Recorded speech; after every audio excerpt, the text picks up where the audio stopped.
We possibly live in one of the most critical periods of our lifetime. The COVID-19 pandemic has disrupted human lives, causing social fear, civil anxiety, economic instability, and political confusion. Many people lost their lives, and economies are struggling, and we are yet to see the effects of the pandemic on our future lives. These crucial moments need citizen-driven innovation to play a principal role not only at an international level, but also at a regional level to identify the right solutions. Therefore, presenting Hack the Pandemic, an online hackathon with the mission to design, test, and execute ideas on everyday challenges generated during this pandemic. Hack the Pandemic is a 3-day cyber event coordinated by Sustainability InnoCenter following a hacker's approach that has the main goal to identify relevant regional challenges withdrawn by the COVID-19 global crisis, and together with all interested parties and partners, build up teams of multidisciplinary skills and create solutions to these challenges. In this critical moment, our duty is to work all together and initiate solutions to one of the biggest crises of our lifetime, and broad participation of actors as public organizations, academia, industry, and smaller SMEs is vital. Join already now at www.hackthepandemic.se. Be part of the solution. Society needs us. Hello everyone. I would also like to welcome you to Hack the Pandemic. My name is Haris Stamatopoulos and I work as a collaboration manager at the newly formed innovation unit of Uppsala University in Sweden called Innovation Partnership Office. And for those who do not know about Uppsala University, as many of you are not coming from Uppsala, Uppsala University was founded in 1477. It is the oldest university in Sweden and all of the Nordics. And we have three main disciplinary domains. It has about 50,000 registered students and around 300 or 3,000 doctoral students, a teaching staff of around 2,000 employees, but also 7,000 employees, including teachers, researchers, and other units, administrational staff, and other functions. And the Innovation Partnership Office focuses on collaboration initiatives on different levels that brings our university's high-level research together with external actors, acting as an open door for academia and the rest of the society. And we have a number of tools to do that. One of our the tools that we have and are very proud of is called AimDay, and it's an online matchmaking platform of a global trademark that matches researchers and research competences with specific questions coming from external actors, bringing them together and develop frameworks for continuation of the collaboration, a collaboration that can take many different forms. So under these demanding periods of crisis, Uppsala University has also shown its presence and its reflects, initiating a number of projects within medicine and healthcare, well-being, technology development, international relationships and economy, natural sciences, social structures, communication, arts, creativity, and entertainment, etc., etc. And when the COVID-19 pandemic started, the response of the university was quite immediate. We initiated a brand new platform called Mayday for Crisis, which had as a goal to inform and activate our research competences and knowledge of the university on challenges related to COVID-19 pandemic. So the response was high on this platform, and more than 130 researchers of all scientific disciplines joined the platform, willing to help out to combat the crisis. And we have initiated a number of projects through this platform. We created new partnerships. We collaborated with many different societal actors, and we feel that we slightly contribute to these challenging times, even with small steps. So as far as I know, this network is one of the biggest ones in Scandinavia, and at least from one university. At the same time, though, I'm the director of the board of Sustainability Innocenter, the organizer of this hackathon. And for those who do not know, Sustainability Innocenter, or SIK as we call it, is a non-profit organization based in Sweden, here in Uppsala, that acts as a platform, community platform for young entrepreneurs, professionals, innovative thinkers, and academics with the aim to work on innovative projects and ideas that are based on the United Nations Sustainability Agenda. And public health, the number 3 on the 17 SDG goals, is very much connected with the goals of it.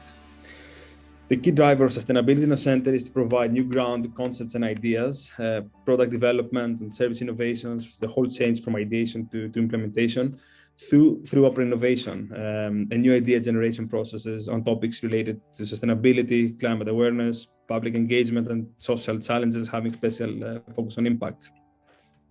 So Sustainability Innocenter International Platform works with a broad network of companies, organizations, and other actors that have actually the same values and goals with it. So a few projects that were initiated by this organization is our very well-known sustainability hackathon. We used to run this kind of events physically, though, in different times. Innovation races, innovation labs and workshops, but also the Cleantech Challenge, one of the most renowned platforms and innovation contests within sustainability and clean technology in our country, with global partnerships with academic institutions as MIT University, Harvard, London Business School, Imperial College, Delft University in Holland, as well as companies as Ericsson, IBM, Vattenfall, ABB, and public sectors and cities as cities and local governments.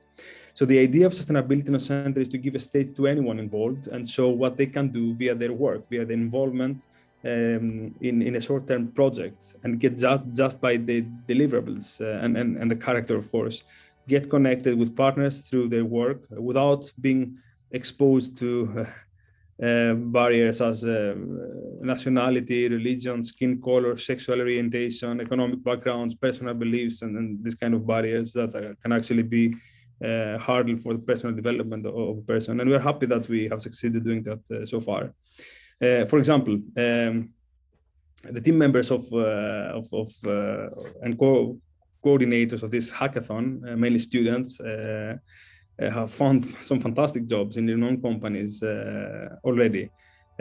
Previously, on previous events, we have had people that now work on LinkedIn, ABB, Ericsson, Hitachi, and researchers at universities have worked and involved in many different projects as partners. Some others have become entrepreneurs, have started their own companies, and so on. And the most important thing, that the organization does not require anything in return. So our motto from the day one, when we initiated this organization like 2 years ago, was that sustainable innovation comes through smooth and with equal opportunities integration. So it's integration, and this is what actually we want to succeed, and this is what we aim for. So sustainability in a sense is very much dependent on the goodwill of its members. Many of them doing other things at the same time, but we often feel that the heart of many members, old and new, are still here with us, ready to help the next ones coming. But this does not mean that we are not professionals. We don't have a core team working on different projects. We have actually initiated very nice and interesting projects, and we're pretty good on that. We have initiated EU projects in sustainable transport and behavioral economics, for example, together with a number of international partners. We have been in projects and have developed technical products as well ourselves, as medical devices, solar trees, and other projects and products mainly coming from people joining the organization, hosting their own ideas and proceed accordingly. So that is it from Uppsala University and Sustainability InnoCenter, and let's go to this fantastic hackathon. As many of you you may possibly agree with me that we may live in one of the most critical periods of our lifetime. The COVID-19 pandemic is the defining global health crisis of our time and the greatest challenge we have faced possibly since World War II. We have now reached the tragic milestones of more than 3 million deaths, and in Sweden it's around 15,000 as a small country. And the human family is suffering under an almost intolerable burden of loss. But the pandemic is much more than a health crisis. It is also an unprecedented socioeconomic crisis. So it has a potential to create devastating social, economic, and political effects that will leave deep and long-standing scars in our hearts and bodies and souls. Every day, people are losing their jobs and income with no way of knowing when normality will return. And it seems that we are yet to see the effects of it in our future lives. At the same time, countries fighting against the pandemic make heavy decisions to control the virus spread by controlling and discouraging population movements. And even though the first vaccinations are already in place, it seems that we have still a long way to go. So even in our region has the situation has gone hard in our region as well, and the county of Uppsala, as well as some other regional actors, have an ongoing communication campaign suggesting personal lockdowns, as well as suggesting to individuals to not meet anyone else than people that you live with, staying home with any minor symptoms when you have. That is, of course, normal. Work from home when you can, avoid being at crowded indoor environments, keep distance at least 2 meters by each other. Don't use public transport unless you need. And when you use it, just wear masks. So the Hack the Pandemic is an online hackathon that tackles these challenges with a mission to design, test, and execute ideas of regional challenges that if you scale up these challenges on a larger scale, then this can be also global challenges as well. So together, with all interested parties and partners, build up teams of multidisciplinary skills, create solutions to these challenges, and try to find some synergies as well on a long term. So at this stage, Hack the Pandemic has 3 main challenges and 1 bonus. The first one is transmission on transport, aiming to find ideas and innovative solutions that can decrease the virus spread on transport, but other public spaces as well, but focusing on transport as first. The second one is telemedicine and health during the pandemic, finding ideas on the sensitive challenge. You possibly know that risk group patients as pregnancies would rather avoid going to hospitals during such strange periods. How, with the help of technology, can we transfer hospitals at our homes? the challenge will be presented and what kind of nudges we can add on this sensitive challenge. The third challenge is predicting virus spread, a very interesting project initiated by the region of Uppsala and some researchers at Uppsala University, Crash COVID project. And the idea is how we can forecast the spread of the virus ahead of time by formulating a prediction model valid for 1 or 2 weeks from now. Interesting, very interesting challenge. And on this challenge, I believe that will be some more long-term collaborations if the challenge owners are happy. And the fourth bonus challenge, which is a double challenge and gives the freedom to come up with any ideas on community collaboration as engagement of partners in digital communities, innovative ideas of different actors in collaboration during the pandemic, or innovative business models that can sustain businesses that suffer from the large losses during the COVID outbreak. Since this bonus challenge is quite open, only participants and team members of previous challenges can join. And this bonus challenge may reward open-mindedness of the team members that have participated in other challenges, and of course increase the possibilities to win.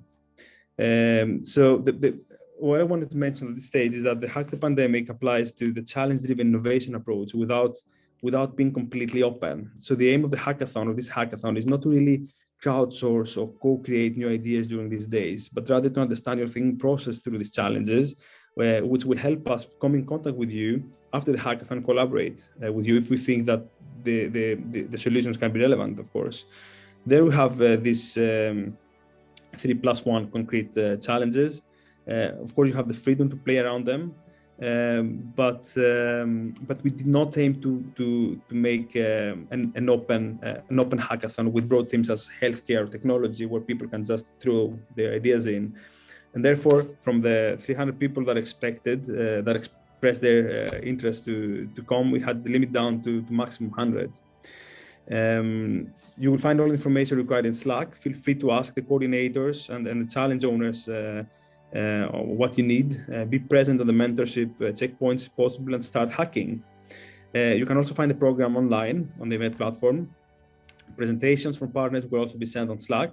The 3 finalists will be selected by the jury until Monday, 12 o'clock in the noon. And on Monday evening, on 26th of April, will be invited for an open dialogue together with us, the jury members, and the advisors that you have talked with. So all of you, you are welcome to come and participate. The winning team will receive the 10,000 Swedish crowns. And it's not only that; it's the continuation of the project. So after that, the winners and the finalists will come in contact with us because there will be a post hackathon process, and we'll try to find synergies and possibilities to collaborate, and we'll be very happy for that. And we are ready to start hacking for real. We strongly believe that the beginner's minds, in the beginner's minds, there are many possibilities. And the experts' minds are few. So let's combine them both. Hackathons are basically where crazy ideas becomes reality. And ultimately, the greatest lessons that COVID-19 can teach humanity is that we are all in this together. We are not alone. We are together. So let's hack it. Thank you very much. Very nice to talk to you. Really looking forward to see and talk to some of you afterwards. You will find me on Slack and in some of the open sessions that we will organize. Have a nice day and see you later. Take care.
Hello, my name is Tony Jonsson and I represent the region Uppsala. We are proud sponsors of Hack the Pandemic and are supporters of Sustainability InnoCenter, who is making all of this come together. Region Uppsala is a regional political-based organization that exists to serve the people of Uppsala County. Our goal is to create conditions for good health and sustainability and development for everyone living and working here. Our organization is huge with 13,000 employees and we work within 4 major areas. Most of our employees work within healthcare, public transport and culture. And some of us work with regional development. The first 3 is more straightforward, but the regional development area is more of a challenge and demands a high level of cooperation. Within regional development, we do a lot of things for Uppsala County to be an attractive place for everybody to live in their lives. In order to make that happen, we work together with county's municipalities, universities, civic society, business communities, and public authorities, etc. An important document for us is the Regional Development Strategy with the mission statement, a good life in an innovative, sustainable region with international competitiveness. The strategy guides us and allows us, for example, to sponsor Hack the Pandemic, which is an example of people wanting to improve our county and taking us closer to our mission statement. In the strategy, we talk about the pandemic and the crisis that it brought. We hope that this hackathon will find new exciting solutions for challenges in society. We wish participants good luck.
Creatures of my dreams.